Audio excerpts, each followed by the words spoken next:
Charles Darwin, evolution का एक बड़ा नाम जिन्होंने लाइफ की कहानी को बदल दिया।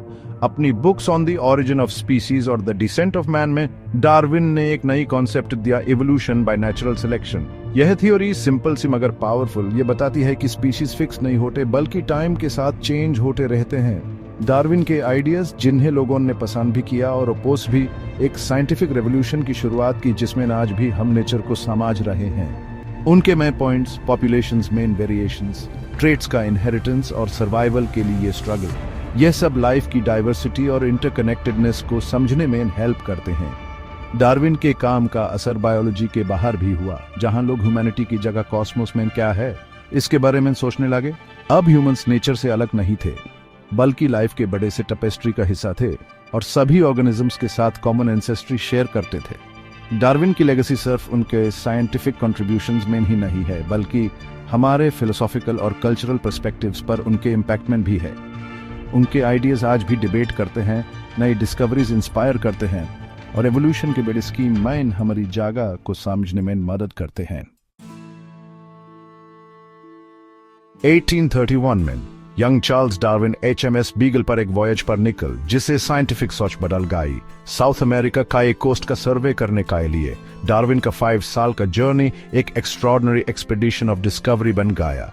जैसे बीगल बेड ओशंस और डोर देशों में गया, डार्विन ने नेचर को केयरफुली ऑब्जर्व किया, स्पेसिमेंस कलेक्ट किए, ऑब्जर्वेशंस रिकॉर्ड किए और लाइफ की डाइवर्सिटी के मिस्ट्रीज के बारे में सोचा।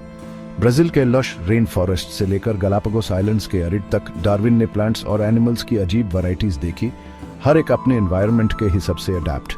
उन्होंने फिंचेस की इंट्रिकेट बीक्स देखी जो परफेक्टली उनके फूड सोर्सेज के लिए थी, और गलापागोस के जायंट टॉर्टोइसेस, हर आइलैंड पर एक अलग सब स्पीशीज। इन ऑब्जर्वेशंस ने डार्विन के रेवोल्यूशनरी आइडियाज की नींव रखी। गलापागोस आइलैंड्स ने डार्विन के इमेजिनेशन को स्पेशली अट्रैक्ट किया।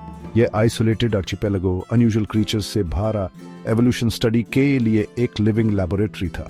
डार्विन ने फिंचेस देखे जिनके बीक्स अलग अलग साइजेस और शेप्स के थे, हर एक अलग फीडिंग निचेस के लिए अडेप्ट।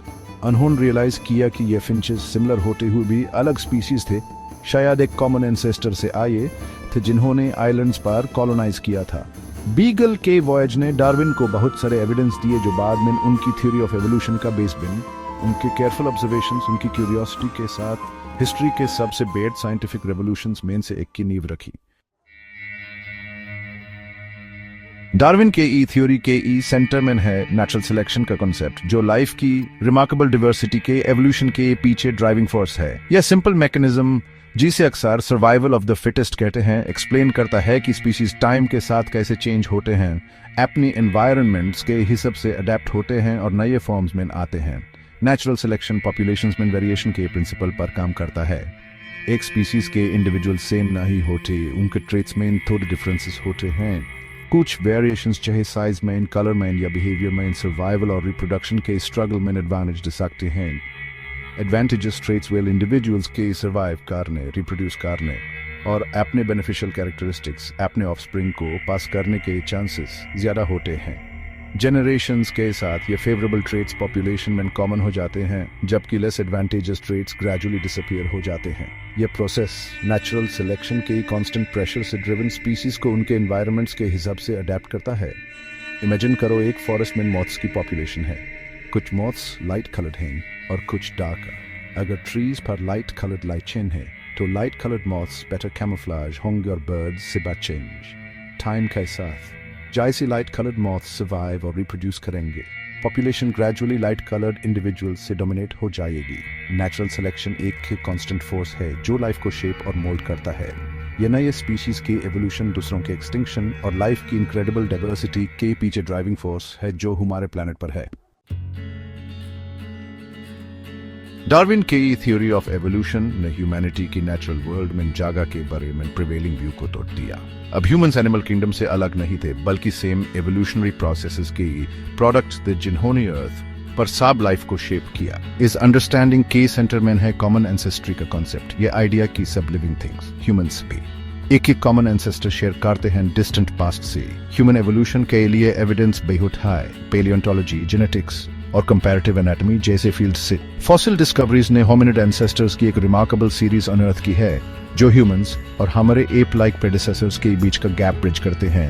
ये फॉसिल्स मिलियंस ऑफ ईयर्स में ग्रेजुअल ट्रांजिशन दिखाते हैं इन बाइपेडलिज्म का एवोल्यूशन, इंक्रीज्ड ब्रेन साइज और other defining human characteristics document करते हैं। जेनेटिक स्टडीज हमारे एप्स के साथ शेयर्ड एंसेस्ट्री का और भी कंपेलिंग एविडेंस देते हैं।